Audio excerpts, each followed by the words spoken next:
Shri B Muraleedharan.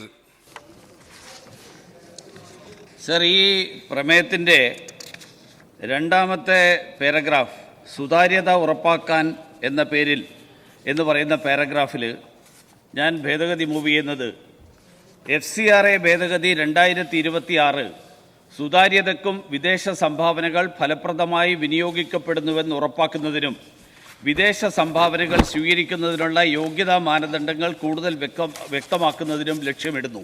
ഇതാണ് എൻ്റെ ഭേദഗതി.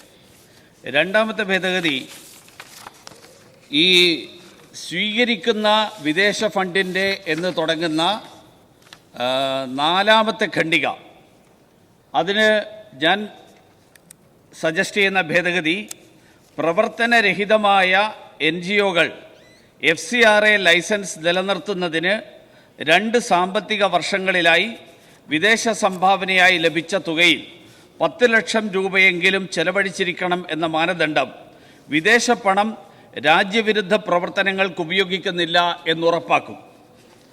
മൂന്നാമത്തെ ഭേദഗതി മതപരിവർത്തന ശ്രമങ്ങൾ എന്ന് പറയുന്ന ഈ പ്രമേയത്തിൻ്റെ അവസാനത്തതിൻ്റെ തൊട്ടു മുമ്പത്തെ ഖണ്ഡികയാണ്.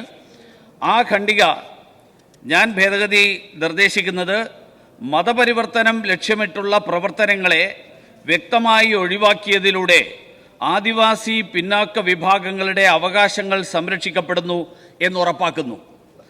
നാലാമത്തെ ഭേദഗതി ആയതിനാൽ പിൻവലിക്കണം എന്ന് പറയുന്ന ആ പ്രമേയത്തിലെ പരാമർശത്തിന് പകരം ഇന്ത്യൻ പാർലമെൻറ്റ് ഭൂരിപക്ഷാഭിപ്രായ പ്രകാരം പാസാക്കിയ നിയമത്തിനെതിരെ ഒരു നിയമസഭ രാഷ്ട്രീയ ലക്ഷ്യം വെച്ച് പ്രമേയം പാസാക്കുന്നത് രാജ്യത്തിൻ്റെ ഫെഡറൽ തത്വങ്ങൾക്ക് വിരുദ്ധമാണ്.